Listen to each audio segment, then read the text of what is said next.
Olá, meu nome é Isabela Agostinelli, sou doutoranda em Relações Internacionais no programa de pós-graduação Santiago Dantas, das universidades Unesp, Unicamp e PUC São Paulo.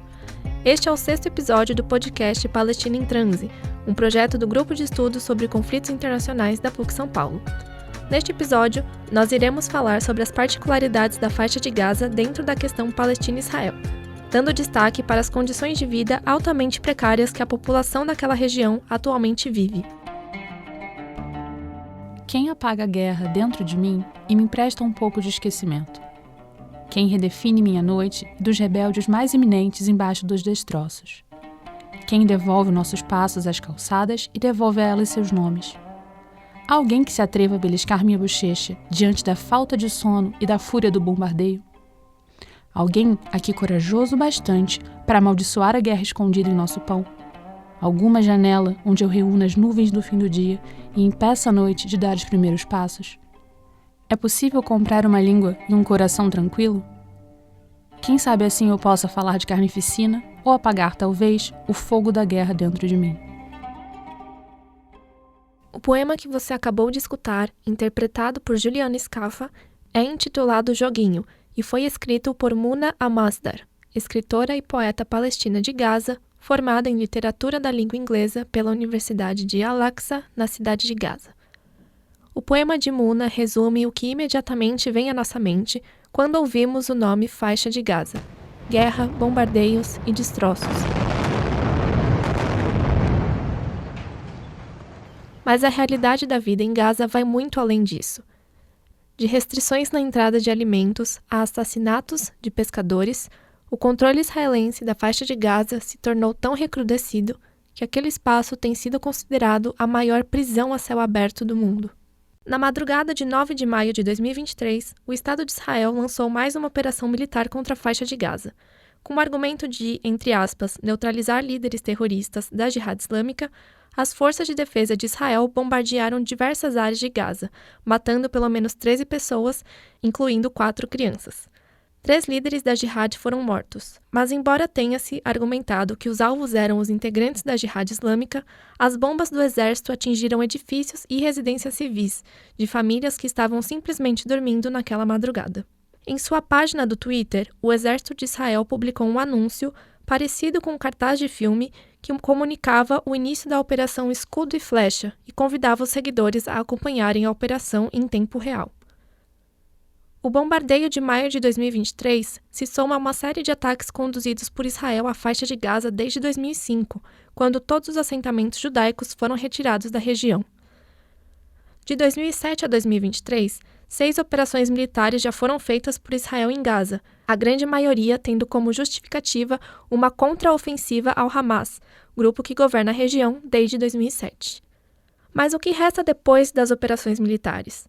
Além dos conflitos diretos, os habitantes de Gaza enfrentam hoje uma série de violências cotidianas: falta de água, cortes de luz, restrição de mobilidade, ataques de herbicidas às plantações, proibição de importação de produtos como cimento, máquinas de raio-x, veículos, toras de madeira, fertilizantes, pesticidas, entre muitos outros. Gaza vive uma realidade que, na verdade, seria mais semelhante a uma distopia. Por conta do bloqueio israelense e egípcio em funcionamento desde 2007, a faixa de Gaza é, inclusive, considerada uma grande prisão a céu aberto. Mas como e por que Gaza chegou a esse cenário? As imagens que vêm à mente quando falamos de Gaza são imagens de guerra, bombardeios, destruição e terrorismo. No geral, Gaza aparece na grande mídia quando há operações militares israelenses ou quando Hamas lança alguns foguetes em direção a Israel, os quais, em sua maioria, são interceptados pelo sistema antimísseis israelense. Considerado um grupo terrorista por Israel, Estados Unidos, União Europeia e Japão, o Hamas chegou ao poder em Gaza em 2007, após vencer as eleições parlamentares e, em seguida, vencer a guerra civil que se instaurou entre este grupo e o Fatah, partido secular de grande maioria na Autoridade Palestina. Quando o Hamas venceu a disputa em Gaza e tomou o poder, Israel declarou que a faixa de Gaza era uma entidade hostil e instaurou um bloqueio marítimo, terrestre e aéreo à região e que dura até hoje. No entanto, o isolamento que Gaza vive é resultado de um longo processo de colonialismo por povoamento israelense sionista da Palestina. Israel doesn't have a Hamas problem. It has a Palestine problem. Como diz a pesquisadora Nura Erekat, Israel não tem um problema com Hamas. Israel tem um problema com a Palestina. Desde 2005, não existe nenhum colono israelense vivendo dentro da faixa de Gaza. Isso foi resultado do chamado Plano de Desengajamento, um plano de retirada de todos os assentamentos israelenses da região, com a justificativa de que, dessa forma, Israel estaria desocupando Gaza. Elaborado no começo dos anos 2000 pelo então primeiro-ministro Ariel Sharon, também conhecido como pai dos assentamentos, por sua política de expansão de assentamentos israelenses nos territórios palestinos ocupados nos anos 70, o plano de desengajamento foi uma solução estrategicamente pensada há muito tempo. Em 1989, o demógrafo e geoestrategista Aaron Sofer publicou um artigo em que estimava o crescimento populacional dos palestinos e dos israelenses em Gaza e alertava para uma espécie de ameaça demográfica palestina aos interesses do sionismo. Afinal, nós estamos falando de um processo de colonialismo por povoamento, cujo objetivo é conquistar a maior quantidade de terra com o menor número de nativos possível. Em sua pesquisa, Sofer argumenta que a demografia palestina colocaria o futuro de Israel em perigo, portanto, o Estado israelense deveria abandonar o controle de certos territórios ocupados, especialmente Gaza. Desde a fundação do Estado de Israel, em 1948, Gaza é considerada um grande problema demográfico. Durante a Nakba, 700 mil palestinos foram expulsos de suas terras, dos quais 200 mil se refugiaram em Gaza, que à época contava com apenas 80 mil habitantes. Desde então, os campos de refugiados se tornaram uma paisagem dominante na faixa de Gaza. Em 2005, havia mais de 1,5 milhão de palestinos vivendo em Gaza e apenas 8 mil colonos judeus israelenses. Dessa forma, em 2005, o plano de desengajamento conseguiu, em certa medida, resolver a equação demográfica, isto é, retirar de Israel a responsabilidade sobre cerca de 1,5 milhão de palestinos. Com uma estratégia midiática de mostrar que retirar esses colonos era um grande sacrifício, Sharon buscava o seu prêmio maior, a Cisjordânia. Não coincidentemente, a expansão dos assentamentos israelenses na Cisjordânia aumentou de forma exponencial de 2005 para frente.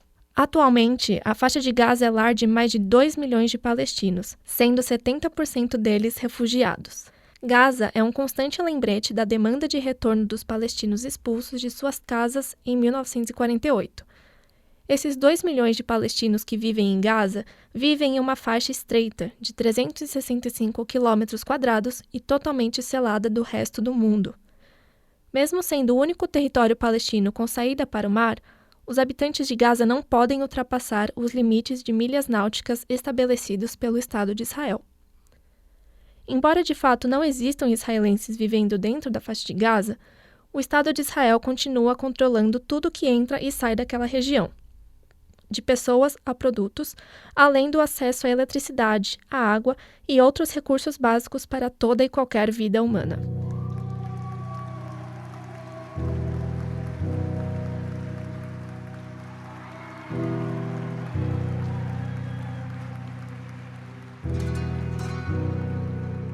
Yeah.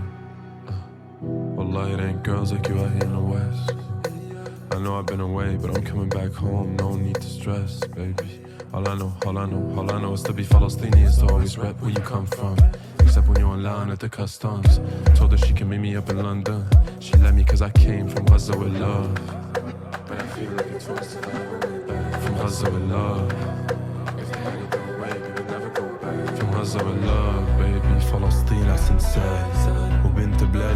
A vida na faixa de Gaza tem se assemelhado cada vez mais a uma distopia.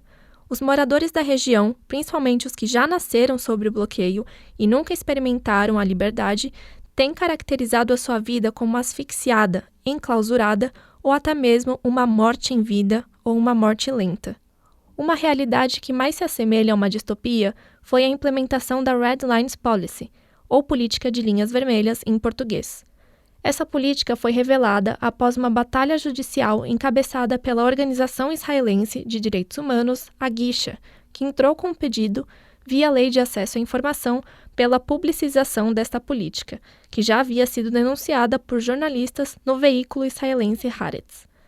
A política foi resultado de estudos estatísticos encomendados pelo Ministério da Defesa de Israel, que calculava a quantidade mínima de calorias que um palestino de Gaza deveria consumir diariamente para não ficar desnutrido. Com isso, calculava-se também a quantidade de caminhões que entrariam em Gaza todos os dias.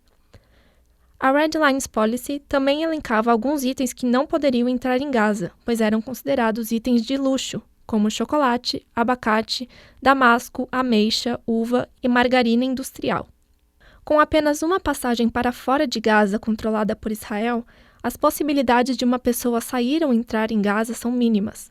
Só se pode sair com permissão das autoridades israelenses, que não deixam claros os critérios de elegibilidade para que uma pessoa possa atravessar o posto de passagem.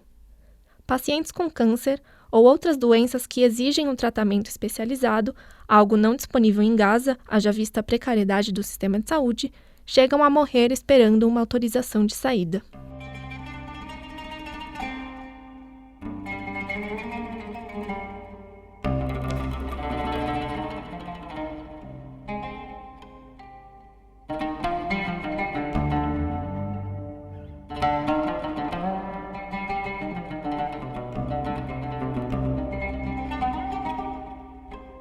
Em uma coletânea de testemunhos de 2022, chamada Breaking the Silence, ou Quebrando o Silêncio em português, ex-soldados israelenses revelam como a burocracia da ocupação é não apenas um tipo de poder, mas um tipo de violência contra os palestinos em geral e os de Gaza em particular. No documento, o testemunho número 2 revela, abre aspas, "Acho que pode não parecer a violência que estamos acostumados a ouvir, violência no checkpoint ou soldados abusando de palestinos. Mas é um tipo diferente de violência. É violência burocrática. Usamos muita violência contra Gaza. Durante as rodadas de luta em si, usamos muita violência e semeamos destruição, e faz parte da mesma estratégia." Fecha aspas. Não é surpreendente, portanto, que grande parte da população em Gaza sofra com problemas de saúde mental, como ansiedade, depressão e estresse pós-traumático. Na verdade, como defende a doutora jerusalemita Samar Jaber, psiquiatra e chefe da unidade de saúde mental do Ministério da Saúde palestino, não há estresse pós-traumático em Gaza, pois o trauma é contínuo e repetitivo. A doutora Samar Jaber aponta que os habitantes da região vivem um trauma coletivo que afeta a sociedade como um todo, mas é principalmente a juventude que é a mais impactada. Uma pesquisa conduzida pela Organização de Direitos Humanos Euromed Monitor, com 350 crianças, após os ataques israelenses a Gaza em maio de 2021, revelou que 90% delas sofrem algum tipo de estresse pós-traumático e possuem sintomas como insônia, sono interrompido, pesadelos, entorpecimento emocional, entre outros. Com 16 anos de bloqueio, a situação da faixa de Gaza é catastrófica. 95% da água é imprópria para consumo humano. A eletricidade dura em média 6 horas por dia. O desemprego atinge 45% da população. Em comparação, na Cisjordânia, a taxa de desemprego é de 13%. Além disso, cerca de 64% da população de Gaza vive em situação de insegurança alimentar e 80% depende da assistência humanitária para sobreviver. Como viver em uma paisagem de morte? Bem, a faixa de Gaza, apesar de todas as violências e dominação colonial que sofre, sempre foi um exemplo da resistência palestina. Do estopim da primeira intifada, em 1987, as marchas do retorno, em 2018, e a intifada da unidade, em 2021, Gaza é um centro da força palestina e uma constante lembrança do direito de retorno. Os palestinos de Gaza continuam vivendo, mesmo com todas as limitações impostas pelo poder ocupante.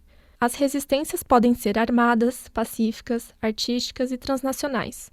A certeza que temos é de que os palestinos, sejam de Gaza, Jerusalém, Cisjordânia ou da diáspora, mesmo com todas as dificuldades enfrentadas pela colonização, nunca desistirão da sua luta pela libertação da Palestina.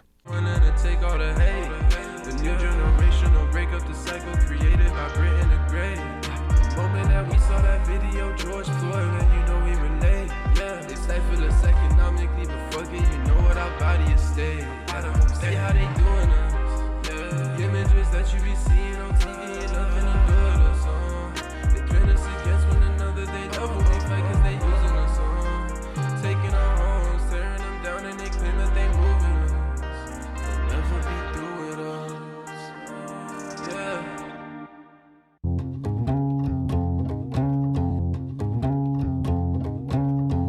Palestina em Transe é um projeto de extensão do Grupo de Estudos sobre Conflitos Internacionais, o GES, da PUC São Paulo, em parceria com o Programa de Educação Tutorial, o PET, do Curso de Relações Internacionais da PUC São Paulo e do Centro de Estudos Árabes e Islâmicos, o CEAI, da Universidade Federal de Sergipe.